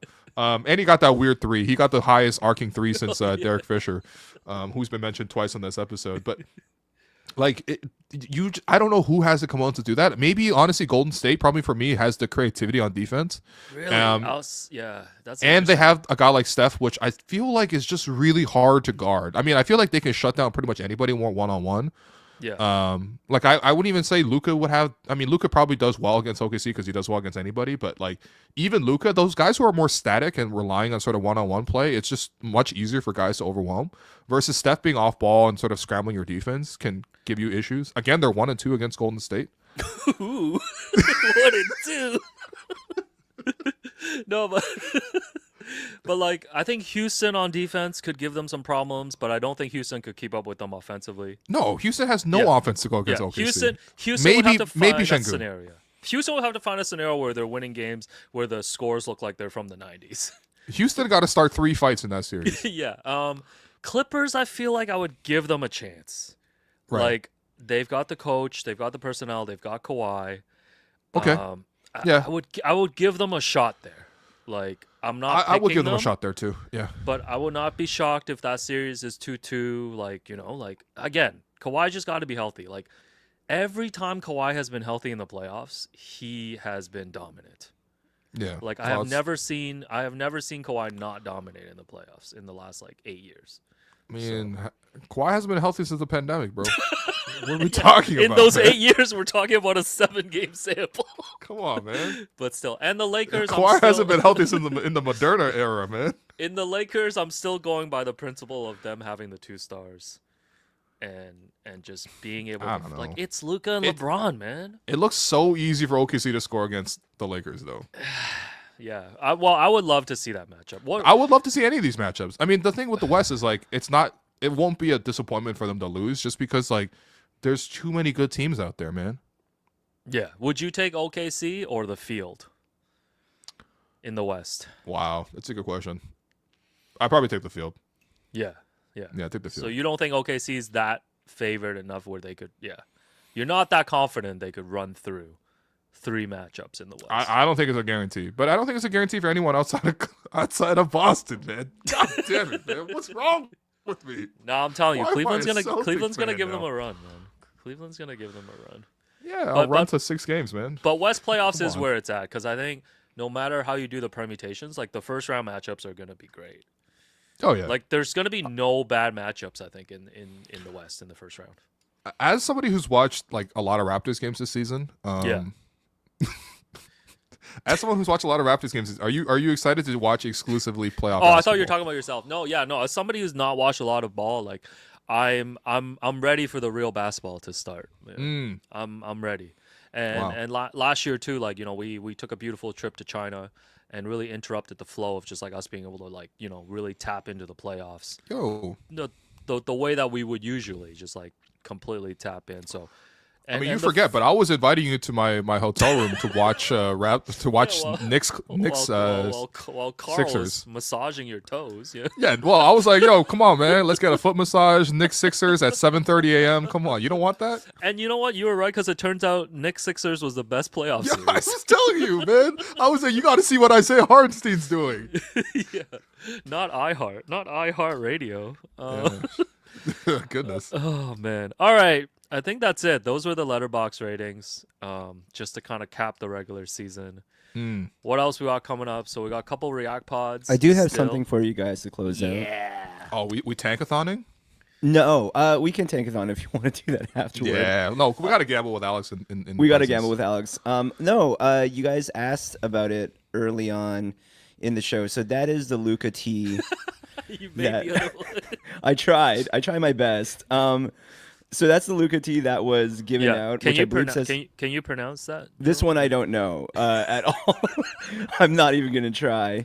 But Vala Zase. Havala Zavize. All right, Herbie. Shouts to All right, Herbie. all right. We're gonna try this out. So we updated it. So First of all, it looks like a Babe Inigo shirt. I looked up the pronunciation. So Yeah. I'm gonna just if you can hear this here. Oh, let's go. Opustice Nico is what I think. That's Yo, it fire, sounds- Nico. I It sounds believe like they're that's Fire swearing at Nico. him, man. I think this literally Oddpussy. translates to dismiss Nico. So proper. Because I've had a couple of let me see if I still have this as well. One sec. I was trying to Google search. Like, it means Dismiss the employee. Send him to HR. Ospusity HR Nico. Opustice. We have this other screenshot here. Oh. Yeah, I was asking Google, how do you say fire an fire employee in employee, yeah. Slovenian? Yeah. Love Wow. that, man. Yo, But, Dallas, I bet you there's some great bootleg shirts happening at Dallas games right But now. yeah, man. so Oh yeah. No, we can I'm try to rocking put this, together the Oh, Opustice Nico team. So. No, let's Yeah. wear this to summer league, man. Let's get. Oh, we'll see Nico. Yeah. Yeah. You probably also, will. the man. problem with looking up Fire Nico in Google Translate is I think the first results was literally like fire. Like Oh, actual yeah. fire Like and Nico. flames. Yeah. Yeah, flames Nico. Burn Nico. Nico's crazy. I don't know if it's that serious, man. No, it's not Oh, that serious. man. This ain't the Salem witch trials, man. Jesus. Oh Yeah. man. Oh, Coco asked how Although do it we rate the almost Raptors? How do we rate the Raptors for Letterboxd? Yeah, we had them in the 2 stars. In the It was two But in you the got two you got to stars, write yeah. a description. Yeah, we had them in the 2 stars. You got to Yeah. write a description, man. Yeah, what would be your 1-line review for the Raptors? Yeah. One line review for the Toronto Raptors, letterbox style, off the top of my head. At least they have Jamal Shed. Okay. Mine Okay, would that's a be- good one. I like that. Mine would be, hey, the court was nice. Yeah. Nice. Yeah, yeah, yeah. Yeah. Jerome? Vince Carter having his jersey hung up was as the first person was the right decision. That's going to be my review for We the North. By the way, just wanna apologize to everybody at the Fairview Cinema yesterday for you do, snoring man? really loud. for snoring really loud during at least the first hour of the Minecraft movie. Yeah. My nephew had to hit me and go, "Hey, I didn't mean to wake you up, but it's a really quiet part of the movie, and everyone can hear you."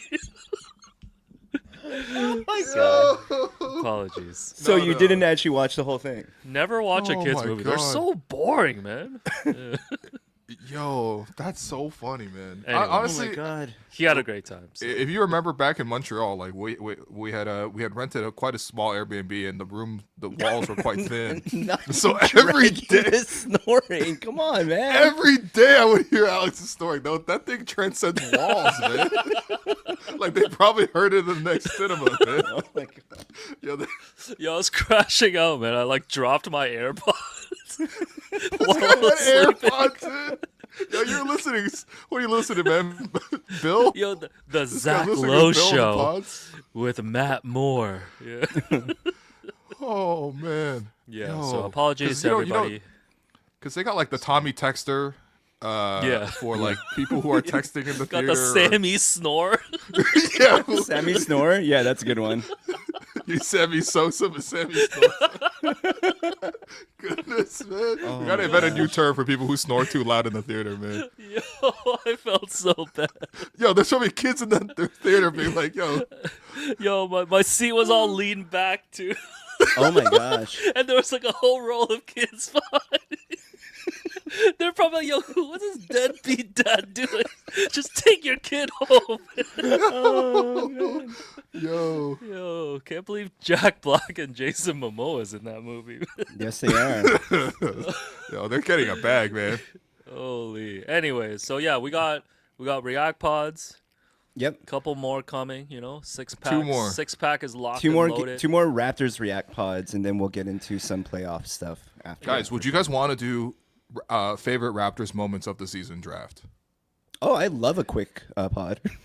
It won't be quick. It'll be 40 minutes minimum. It won't be an hour and 40 though, like this one. This Sure, is a tough, sure. This is a tough season to come up with moments, man.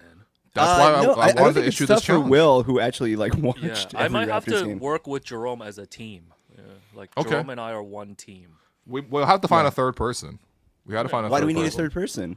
It's always a 3-person draft. Yeah, It has to three-person be. draft. Yeah, we got to find one more person. How many items do you want to draft? I like that we're just doing a production meeting right now. 5 rounds is good. 5 rounds. 5 rounds is good. always, Okay, so yeah, all right. yeah. No, Okay, it's we be can crazy. do that. man. We can do that after next week, early next week. Okay, we'll look do that. into I mean, obviously the Raptors got their locker room We gotta cleanouts, do Yep. exit interview reacts. exit interviews. We gotta preview the playoffs, make our predictions. Oh Sure. man, we previewing the play-in. I mean, boys? you just kind of Mm. previewed everything just now. 30 teams. We might do it again, man. Yeah, No, we'll we have to gotta do it pick our again. matchups. Pick our matchups. Sick. Yeah, Maybe pick our awards. Yeah. Sure. Oh yeah, awards. We'll get right. James Herbert on for that or something. Oh yeah. Jumping Jimmy Herbs. Yeah. Who would come on and for the then- Raptors draft? I feel like people are not tapped. Like we can't get anybody nationally for Raptors because like no one has watched the Raptors, man. Yeah. Josh Lewenberg. You want to go? You want to go with J. Lou? J. Lou, we could do J. Lou. We could do J. Lou. Yeah. You want to get J. Lou Mr. from You want to three. get Mr. Moments? Speaking of Raptors moments, we can just get Raptors moments himself. Mm. Slap on the Whatever you guys headband and the want. sunglasses. Yeah, we could do that. Yeah. All right, we can talk about this. Yeah, we'll talk about this off air. What am I doing? Yeah, it's on Yeah. the pod. Man. All right. Fair enough. All right, Well- Will, you want to close it out for us? Yeah, sure, guys. Thanks for hanging out with us in your lunch break. I hope you guys were able to avoid work for a decent amount of time. I hope that. Oh yeah, Samson. Everyone's saying Samson. Of course, we haven't had Samson in a course, minute, Samson. man. Let's call up Samson and see if we can do a draft. Sure. But I appreciate everyone for listening. This has been the Hello and Welcome podcast presented by Betway, and again, we'll be back at you tomorrow afternoon or tomorrow evening when the Raptors take on your Dallas Mavericks. Holy crap! They're playing Dallas. Oh no! Yo, the funniest thing is they got to do a Texas two-step tomorrow, man. Yo, the two-step to wrap it up. Oh my god. No, the funniest thing is this might be the least attended road trip of all time, media-wise. It's just Kayla Gray going for TSN. That's crazy. Anyway. It's just Kayla, Jack, and Matt in Texas for the last 2 games. But of course, we'll be doing React Pods from here as always. Thanks everyone for listening. Jerome, one final daily spin. People are saying a little daily spin. Oh, okay. Let me load that up. Let's extend the show, man. Yeah, Alex, you haven't been here for this yet. Okay, I'm gonna guess. Let's do over under, man. Raps over under in their tank position 5.5. I'm gonna take over. Yeah, I mean, I think there's like a 66% chance they're going to be over. So I feel like I'd take over as well. But Thanks. Okay, odds so maker. updating, the Raptors as standing are most likely to get the 7th position. So we're going to sim over I'm gonna here. bet them exact. I'm gonna get them 9th. wow. You got them at 9th. Okay. Raps No, slide I'm at going to take him at third. I'm going to take him at third. Raps We're going to slide jump at up right nine. now. 9th and Raps go to 3rd. 9th. All right, Okay, guys. Here we Ace go. Bailey. We're going to roll. And No! Oh, that's so boring, man. you want another one? You want to roll again, buddy? No. This is No, this is no, how yeah, it you works. got- We can only this roll is how it once, works, man. We can't obviously. just sim all the time. Oh, just Until one. Alex wins. Ooh, that gets the juices flowing, man. Ooh. We could do this again post-pod. Anyway, speaking of wrapping up,